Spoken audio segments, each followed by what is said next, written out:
महाराज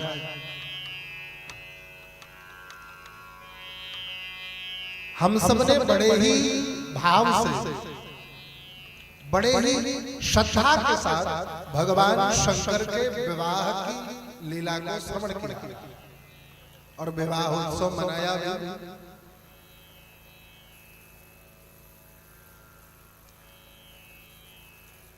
माता पार्वती जब कैलाश पर आती है तो माता पार्वती ने भगवान शंकर से एक प्रश्न पूछा, महाराज बार बार मुझे मृत्यु आती है और आपको मृत्यु नहीं आती। बार बार मैं मरती हूं और आपसे बिछोह का दुख प्राप्त करती हूं।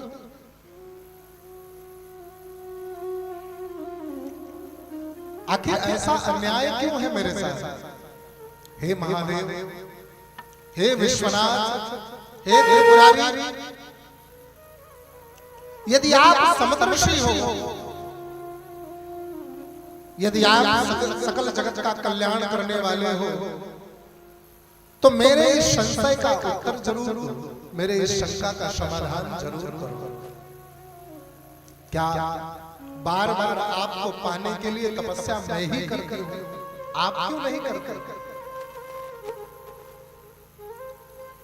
भगवान शंकर कहते हैं, पार्वती जा पर कृपा राम कय होई, जा पर कृपा राम कय होई, जा पर कृपा राम कय होई, जा पर कृपा राम कय होई, जा पर कृपा करहि सब कोई, ता पर कृपा करहि सब कोई, जा पर कृपा राम कय होई, जा पर कृपा करहि सब कोई। जिस पर राम जी की कृपा हो जाती है ना, उसे फिर कभी कोई तप जप नियम स्वाध्याय करने की आवश्यकता नहीं होती। वो जो कुछ भी बोले वही स्वाध्याय बन जाता है, वो जो कुछ भी करे वही तप बन जाता है। वो एक बार माला का दर्शन कर ले वही जप हो जाता है। जब जब परमात्मा का ध्यान करे तब तब उसकी समाधि लग जाती है। और जिसके ऊपर इतनी कृपा हो जाए देवी, उसे फिर कुछ पाने के लिए तपस्या करने की जरूरत नहीं होती है। उसके भलाई की बात भगवान स्वयं सोचते हैं। पार्वती तुम्हें पता नहीं है, जब तुम्हारी मृत्यु हुई ना, तुमने आत्महत्या किया ना, तो हम तुम्हारे चिता को, जलती चिता को लेकर के इस धरती के चारों कोने भागे, मोह में पड़ गए थे। भगवान श्रीमन नारायण के सुदर्शन चक्र ने आपके शरीर के कई टुकड़े किए ताकि मेरा मोह भंग हो जाए। देवी, जब भी मेरा मोह भंग नहीं हुआ ना, भगवान श्रीमन नारायण ने मुझे वचन दिया, महादेव,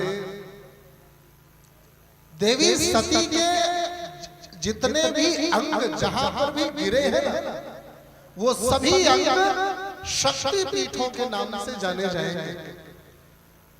वो सभी अंग शक्ति पीठ कहलाएंगे। आज आपके शरीर के वो 52 अंग टुकड़े आज शक्ति पीठों के रूप में जाने जाते हैं।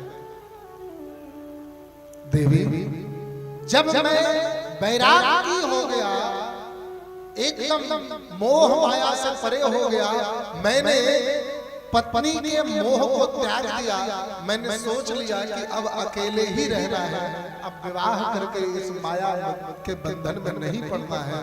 तब श्री राम ने आकर के ही मुझे यह आज्ञा किया कि जाई विवाह शैलजहि यह मोहि मांगे देव। मुझे आवश्यकता नहीं है देवी, मैंने कभी भी कुछ पाने की इच्छा नहीं जताई है, और मुझे कुछ पाने के लिए जब तब करने की जरूरत नहीं है, मुझे कुछ पाने के लिए स्वाध्याय करने की जरूरत नहीं है, मुझे कुछ पाने के लिए योग करने की जरूरत नहीं है। क्यों? क्योंकि मुझे क्या चाहिए और कब चाहिए इसकी चिंता भगवान स्वयं करते हैं। हमें चिंता नहीं है उनकी, उन्हें चिंता हमारी है। और हम राम जी के भक्तों का बस एक ही कहना होता है कि राजी हैं हम उसी में जिसमें रजा तुम्हारी है। हमें उनकी चिंता नहीं है, वो हमारी चिंता स्वयं करने लग जाते हैं। वो हमारा ध्यान रखना स्वयं शुरू कर देते हैं, प्रारंभ कर देते हैं।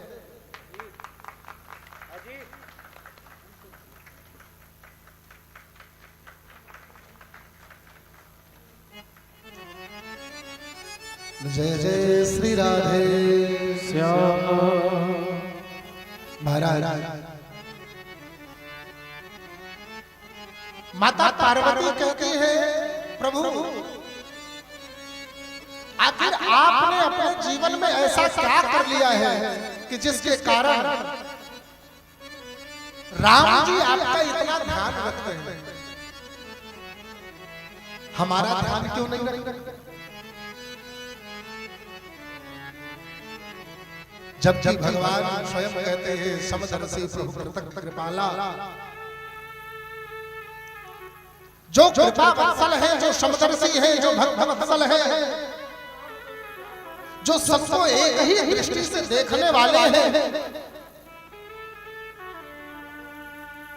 आखिर किसी को इतना मानते हैं कि उसको अपने हृदय में बिठा लेते हैं, किसी को इतना मानते हैं कि जिसके लिए भगवान स्वयं झोली फैला देते हैं, या हम मांगे देव।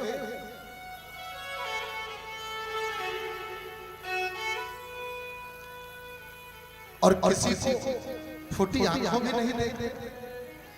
तब भगवान शंकर ने कहा, देवी यही कृपा तो मैं आपको दिलाना चाहता था। एक बार नहीं, कई बार मैंने दिलाने का प्रयास किया कि यह कृपा आप भी प्राप्त करो, लेकिन आप तो मोह के बंधन में बंधी थी, आपको मोह हो गया था, इसलिए आपने कभी परमात्मा की यह कृपा प्राप्त ही नहीं की। पूर्व जन्म में जब आप महाराज दक्ष की पुत्री बनकर के आई थी, आप सती थी, तब मैं आपको समुद्र की तलहटी में पंचवटी में लेकर गया था, दंडकारण्य वन में, जहां महर्षि अगस्त्य जी निवास करते थे,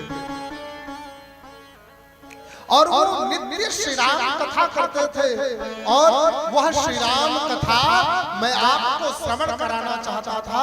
जिस श्री राम कथा को श्रवण करके, जिस भगवत कथा को श्रवण करके आप भगवत प्रिय बन जाती, वह कथा आपने नहीं सुना, नहीं सुना। देवी, जब हम कैलाश आए और आपका मैंने त्याग कर दिया था मन ही मन, तब भी मैंने आपको वही कथा सुनाने का प्रयास किया, तब भी आपने नहीं सुना और आप अपने मायके चली गई जिद कर। मैंने कई बार निरर्थक प्रयास किया, मेरे सारे प्रयास व्यर्थ चले गए, लेकिन आपने परमात्मा की वो कथा श्रवण ही नहीं की जिस कथा को श्रवण करने से परमात्मा की कृपा प्राप्त होती है। गोस्वामी जी लिखते हैं, प्रथम भगति संग तन कर संगा, प्रथम भगति संग तन कर संगा, दूसर कथा प्रसंगा, दूसर कथा प्रसंगा,